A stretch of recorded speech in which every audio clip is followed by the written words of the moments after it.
ಈ ಒಂದು water melon ಅಂದ್ರೆ ಕಲ್ಲಂಗಡಿ ಹಣ್ಣು ತಿಂದು 4 ಜೀವ ಹೋಯ್ತು. ಅಬ್ಬಾ, ಎಷ್ಟು ಹೆದರಿಕೆ ಆಗ್ತಿದೆ ಅಂದ್ರೆ ಎಲ್ಲರಿಗೆ ಏನ್ ತಿನ್ಬೇಕು ಅಂತಾನೆ ಗೊತ್ತಾಗ್ತಾ ಇಲ್ಲ. ನಾವು ಹೆಲ್ದಿ ಅಂತ ಹೇಳ್ಬಿಟ್ಟು ತಿಂತೀವಿ, ಹೆಲ್ದಿ ಅಂತ ಹೇಳಿ ಹೆಚ್ಚು ದುಡ್ಡು ಕೊಟ್ಟು ತಿಂತೀವಿ. ಆದ್ರೆ ಅದೇ ನಮ್ಮ ಜೀವ ತೆಗ್ದ್ರೆ ಇದಕ್ಕೆ ಮುಖ್ಯ ಕಾರಣ ಏನು? ಫಸ್ಟ್ ಈ ಸುದ್ದಿ ಬಂದಾಗ ಎಲ್ಲ ಅದು ದೋಸೆ ಕೇಸ್ ಆಗಿತ್ತಲ್ಲ, ಆ ರೀತಿ ಏನೋ ಒಂದು ಡೌಟ್ ಆಗ್ತಿತ್ತು. ಈಗ ಪೊಲೀಸ್ಗೆ ಹೇಳ್ತಿದ್ದಾರೆ, ಅವರು ಕಲ್ಲಂಗಡಿ ಹಣ್ಣು ತಿಂದ ನಂತರ ಅವರಿಗೆ ವಿಷ ಆಗಿ 2 ಮಕ್ಕಳು, ಅಪ್ಪ ಅಮ್ಮ ಎಲ್ಲರ ಜೀವನ ಹೋಗಿದೆ. ಈ ಘಟನೆ ನಡೆದಿರೋದು ಮುಂಬೈಯಲ್ಲಿ.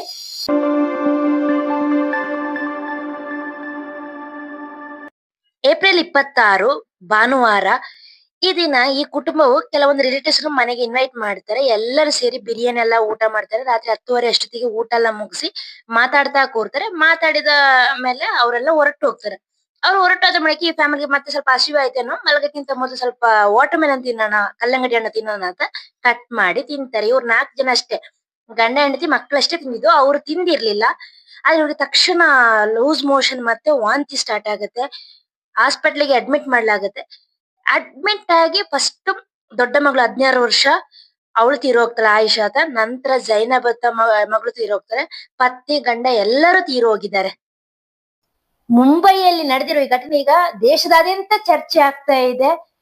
ಒಂದು ಕಲ್ಲಂಗಡಿ ಹಣ್ಣು ತಿಂದಿದ್ದಕ್ಕೆ 2 ಮಕ್ಕಳು, ತಂದೆ ತಾಯಿ ಜೀವ ಬಿಟ್ಟಿದ್ದಾರೆ. ಇದಕ್ಕೆ ಕಾರಣ ಏನು ಅಂತ ನೋಡೋದಾದ್ರೆ, ಕಲ್ಲಂಗಡಿ ಹಣ್ಣಿನಲ್ಲಿರುವ ಕೆಮಿಕಲ್ ಅಂತ ಹೇಳಲಾಗ್ತಿದೆ. ಈ ಕೆಲವೊಂದು ಕಲ್ಲಂಗಡಿ ಹಣ್ಣುಗಳು ಮಾರ್ಕೆಟ್ಗೆ, ವಾಟರ್ ಮೆಲನ್ ಮಾರ್ಕೆಟ್ಗೆ ಬರುತ್ತಲ್ಲ, ವಾಟರ್ ಮೆಲನ್ ಅಂತಲ್ಲ ಬಹುತೇಕ ಹಣ್ಣುಗಳು ಕೆಮಿಕಲ್ ಸ್ಪ್ರೇ ಇಂದ ಬರುತ್ತೆ. ಅದರಲ್ಲೂ ವಾಟರ್ ಮೆಲನ್ಗೆ ಈ ಕಲರ್ ಬರೋದಕ್ಕೆ, ಸ್ವಲ್ಪ ಟೇಸ್ಟ್ ಹೆಚ್ಚಿ ಕೊಡೋದಕ್ಕೆ ಈ ರೀತಿ ಒಂದು ಕೆಮಿಕಲ್ ನ ಯೂಸ್ ಮಾಡ್ತಿದ್ದಾರೆ. ಈ ಹಿಂದೆನೂ ತುಂಬಾ ಒಂದು ಚರ್ಚೆ ನಡೀತಾ ಇತ್ತು. ಆದ್ರೆ ಅದು ಈ ರೀತಿ ಜೀವ ತೆಗೆಯುವ ಮಟ್ಟಕ್ಕೆ ಬರುತ್ತೆ ಯಾರು ಊಹಿಸಿರ್ಲಿಲ್ಲ. ಈ ಎಲ್ಲಾ ಹಣ್ಣುಗಳು ಈ ರೀತಿ ಕೆಮಿಕಲ್ ಸ್ಪ್ರೇ ಮಾಡಿ ನಾವು ತಿಂತ ಹೋದ್ರೆ, ಈಗ ನೋಡಿ ಕ್ಯಾನ್ಸರ್ ಎಂಬ ರೋಗ ಎಷ್ಟರ ಮಟ್ಟಿಗೆ ಹೆಚ್ಚಾಗ್ತಿದೆ. ಮೊದ್ಲೆಲ್ಲ ಕ್ಯಾನ್ಸರ್ ನ ತುಂಬಾ ಅಪರೂಪ ಆಗ್ತಿತ್ತು. ಆದ್ರೆ ಈಗಾಗೆಲ್ಲ ನಾವು ಹೆಲ್ದಿ ನನ್ ಮನೆ ಪಕ್ಕ ಒಬ್ರು ಹೇಳ್ತಾ ಇದ್ರು, ಅವ್ರು ತುಂಬಾ ಅಂದ್ರೆ ಅವರು ಫುಲ್ ವೆಜಿಟೇರಿಯನ್.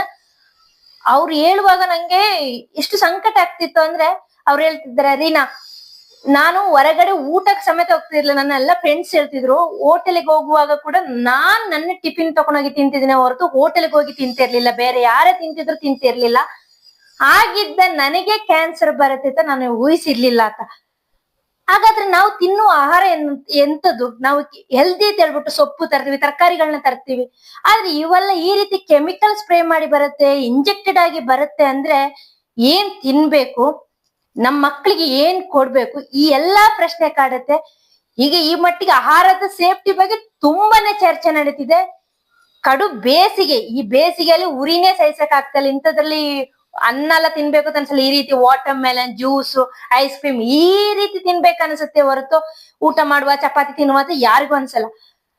ಹಾಗಾಗಿ ಈ ರೀತಿಯ ಹಣ್ಣುಗಳಿಗೆ, ಮೆಲನ್ ಹಣ್ಣುಗಳಿಗೆ ಬೇಡಿಕೆ ಜಾಸ್ತಿ. ಆದ್ರೆ ವಾಟರ್ ಮೆಲನ್ ತುಂಬಾ ಒಳ್ಳೇದು. ಸಮ್ಮರ್ ಇದು ಸೀಸನಲ್ ಫುಡ್, ಅದ್ರಲ್ಲಿ ವಾಟರ್ ಕಂಟೆಂಟ್ ಜಾಸ್ತಿ ಇದೆ, ಸ್ವೀಟ್ನೆಸ್ ಎಲ್ಲ ಇರೋದ್ರಿಂದ ತುಂಬಾ ಖುಷಿನೂ ಆಗತ್ತೆ, ಹೆಲ್ದಿ. ಅನೇಕ ವಿಟಮಿನ್ಸ್ ಗಳು ಕೂಡ ಅದ್ರಲ್ಲಿ ಇರೋದು, ತುಂಬಾ ಹೆಲ್ದಿ ಅಂತ ಹೇಳ್ತಾರೆ. ಇನ್ನು ಮುಂದೆ ನೀವು ವಾಟರ್ ಮೆಲನ್ ತೆಗಿಯಕ್ ಹೋಗುವಾಗ, ಕಲ್ಲಂಗಡಿ ಹಣ್ಣು ತೆಗಿಯಕ್ ಹೋಗುವಾಗ ತುಂಬಾ ಜಾಗ್ರತೆ ವಹಿಸ್ಬೇಕು. ಸಾಕಷ್ಟು ಬಾರಿ ನಾವು ಮನೆಗೆ ತಂದು ಕಲ್ಲಂಗಡಿ ಹಣ್ಣು ಕಟ್ ಮಾಡಿದ್ರೆ ನಮಗೆ ಗೊತ್ತಾಗತ್ತೆ, ಒಂಥರ ಒಳಗೆಲ್ಲ ಒಡೆದು ಹೋದಂಗೆಲ್ಲ ಇರುತ್ತೆ. ಅಂತ ಹಣ್ಣುಗಳನ್ನ ತಿನ್ನಕ್ಕೆ ಹೋಗ್ಬೇಡಿ. ಯಾಕೆಂದ್ರೆ ಅವುಗಳಿಗೆ ಮೇ ಬಿ ಕೆಮಿಕಲ್ ಇಂಜೆಕ್ಟ್ ಮಾಡಿರತ್ತೆ. ಎಲ್ಲರನ್ನ ಹೇಳ್ತಿಲ್ಲ, ಆದ್ರೆ ಕೆಲವರು ತಮ್ಮ ಸ್ವಾರ್ಥಕ್ಕಾಗಿ ಇದಕ್ಕೆ ಕೆಮಿಕಲ್ ಸೇರಿಸ್ತಾ ಹೋಗ್ತಿದ್ದಾರೆ. ಕಲರ್ ಚೆನ್ನಾಗಿರ್ಬೇಕು, ಒಳಗೆ ರೆಡ್ ಆಗಿರ್ಬೇಕು, ಸ್ವೀಟ್ ಆಗಿರ್ಬೇಕು ಅಂತೇಳಿ ಆರ್ಟಿಫಿಷಿಯಲ್ ಎಲ್ಲ ಇದಕ್ಕೆ ಇಂಜೆಕ್ಟ್ ಮಾಡ್ತಾ ಹೋಗ್ತಿದ್ದಾರೆ. ಎಲ್ಲ ಈ ಕಲ್ಲಂಗಡಿ ಹಣ್ಣು ಇದೆಯಲ್ಲ, ಇದಕ್ಕೆ ಕ್ಯಾಲ್ಸಿಯಂ ಕಾರ್ಬೈಡ್, ರೆಡ್ ಬಿ ಈ ರೀತಿಯ ಕೆಮಿಕಲ್ ನ ಹಾಕಿದಾಗ ಕಲ್ಲಂಗಡಿ ಹಣ್ಣು ಕೆಂಪಗೆ ಕಾಣುತ್ತೆ, ತಿನ್ನಕ್ಕೆ ರುಚಿ ಅನಿಸುತ್ತೆ. ಈ ಹಣ್ಣು ನಮ್ಮ ದೇಹದೊಳಗೆ ಹೋದ್ರೆ ಅದು ವಿಷಪೂರಿತ ಆಗೋದ್ರಲ್ಲಿ ಯಾವುದೇ ಸಂಶಯ ಬೇಡ. ಇನ್ನು ರೈತರು ಕೂಡ ಈ ಹಣ್ಣು ಸ್ವಲ್ಪ ದೊಡ್ಡ ಗಾತ್ರಕ್ಕೆ ಬೆಳೆಯಕ್ಕೆ ಕೂಡ ಈ ಹಣ್ಣಿಗೆ ಕೆಮಿಕಲ್ ಬಳಸ್ತಾ ಇದ್ದಾರೆ. ಈ ಎಷ್ಟೋ ರೈತರು ಬಳಸ್ತಿದ್ದಾರೆ, ಎಲ್ಲ ತಮ್ಮ ಲಾಭಕ್ಕಾಗಿ, ಮಾರ್ಕೆಟ್ ಲಾಭಕ್ಕಾಗಿ ಬಳಸ್ತಿದ್ದಾರೆ. ಆದ್ರೆ ಇದನ್ನ ನಾವು ದುಡ್ಡು ಕೊಟ್ಟು ತಂದು ತಿಂದು ನಮ್ಮ ಆರೋಗ್ಯ ಎಲ್ಲ, ನಮ್ಮ ಜೀವ ಎಲ್ಲ ಕಳ್ಕೊಳ್ಳುವಂತ ಒಂದು ಪರಿಸ್ಥಿತಿ ಬರ್ತಾ ಇದೆ. ಕಲ್ಲಂಗಡಿ ಹಣ್ಣಿನಲ್ಲಿ ರಾಸಾಯನಿಕ ಬಳಸಿದಾರೆ ಎಂಬುದನ್ನ ಕೆಲವೊಂದು ಟಿಪ್ಸ್ ಮೂಲಕ ಕಂಡಿಡ್ಬೋದು. ಅದೇನಂದ್ರೆ ಫಸ್ಟಿಗೆ ಕಲ್ಲಂಗಡಿಯನ್ನು ನೀವು ಪರ್ಚೇಸ್ ಮಾಡುವಾಗ ಫುಲ್ ನೋಡ್ಬೇಕು, ಅದ್ರಲ್ಲಿ ಏನಾದ್ರು ಇಂಜೆಕ್ಟ್ ಮಾರ್ಕ್ ಇದ್ರೆ ಅಂತ ಕಲ್ಲಂಗಡಿ ಹಣ್ಣನ್ನ ಪರ್ಚೇಸ್ ಮಾಡಕ್ಕೆ ಹೋಗ್ಬಾರ್ದು. ನೀವು ಕಲ್ಲಂಗಡಿ ಹಣ್ಣನ್ನ ಕಟ್ ಮಾಡಿ, ಇದು ನೋಡಿ ಹೇಗಿದೆ, ಬಲ್ತೇ ಇಲ್ಲ. ಅದೇ ಹೇಳೋದು, ಹೀಗೇನೆ ಕೆಲವರು ಇದಕ್ಕೆ ಪುಣ್ಯಕ್ಕೆ ಹೀಗಿದ್ರು ತಿನ್ಬೋದು, ಯಾಕಂದ್ರೆ ಇಂಜೆಕ್ಟ್ ಮಾಡಿಲ್ಲ ಅಂತ ಒಂದು ಧೈರ್ಯ. ಕಲರ್ ಇಲ್ಲ, ಏನೂ ಇಲ್ಲ. ಕಲರ್ ಮಿಕ್ಸ್ ಮಾಡಿದ್ರು ಉಂಟಲ್ಲ ಅವರು, ಇದೆಲ್ಲ ಕೆಂಪು ಕೆಂಪು. ಮತ್ತೆ ಹಿಂಗೆ ನೀವು ಕುಯ್ಯುವಾಗ ಈಗ ಇದಾಗ್ತಾ ಇರುತ್ತೆ, ಎಂತ ಸೋರ್ತಾ ಇರುತ್ತೆ ರೆಡ್ಡಿಶ್ ಕಲರ್ ಆಗಿ. ಮತ್ತೆ ಒಂದು ಟಿಶ್ಯೂ ಪೇಪರ್ ಏನಾದ್ರು ಇದ್ರೆ ಅದರಲ್ಲೂ ನೀವು ಟೆಸ್ಟ್ ಮಾಡ್ಬೋದು. ಹೀಗೆ ತೆಗೆದು ಒರೆಸಿದ್ರೆ ಆಹಾ, ಇದು ತುಂಬಾ ಕೆಂಪು ಬರುತ್ತೆ. ಹೀಗೆ ಇದ್ರಲ್ಲಿ ಅಷ್ಟು ಬರ್ತಾ ಇಲ್ಲಲ್ಲ, ಸೊ ಇದ್ರಲ್ಲಿ ಸ್ವಲ್ಪ ಆದ್ರೆ ಹೇಳ್ಬೋದು ಏನೋ ನ್ಯಾಚುರಲ್ ಇದೆ ಆಯ್ತಾ.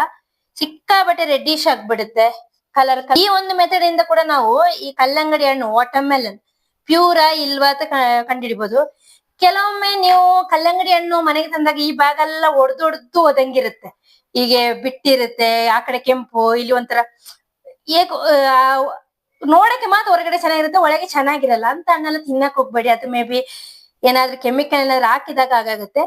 ಮತ್ತೆ ಕಟ್ ಮಾಡಿದಾಗ ಅದ್ರ ಸ್ಮೆಲ್ ನೋಡಿ, ಒಂಥರ ಆಸಿಡಿಕ್ ಸ್ಮೆಲ್, ಒಂಥರ ಚೆನ್ನಾಗಿಲ್ಲದ ಸ್ಮೆಲ್ ಬಂದ್ರೆ ಅಂತ ಹಣ್ಣನ್ನು ತಿನ್ನಕ್ ಹೋಗ್ಬೇಡಿ.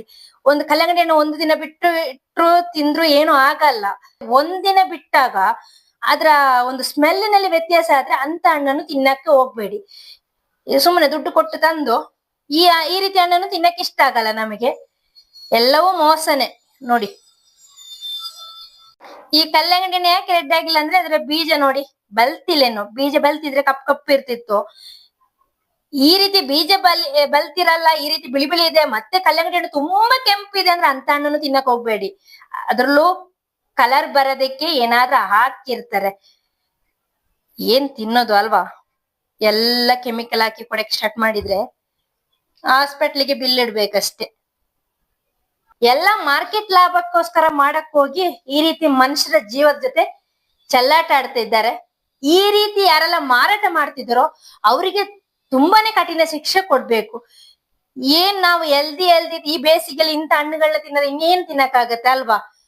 ಎಲ್ದಿ ಅಂತೇಳಿ ತಿಂತೀವಿ, ಆ ಎಲ್ದಿಯೇ ನಮಗೀಗ ಮಾರಕ್ ಆಗ್ತದೆ ಸಾಕಷ್ಟು. ಈಗ ಗ್ರೇಪ್ಸ್ ಆಗಿರ್ಬೋದು, ಅದಕ್ಕೆ ಕೆಮಿಕಲ್ ಸ್ಪ್ರೇ ಮಾಡಿ ಬರುತ್ತೆ. ಆಪಲ್, ಯಾವ ಹಣ್ಣು ಮಾರ್ಕೆಟ್ ಅಲ್ಲಿ ಎಲ್ಲಿ ಸೊಪ್ಪು ತರಕಾರಿ ಏನೇ ಆಗಿರ್ಲಿ ಎಲ್ಲವೂ ಈಗ ಕೆಮಿಕಲ್ ಸ್ಪ್ರೇ ಮಾಡದೆ ಬರ್ತಾ ಇಲ್ಲ.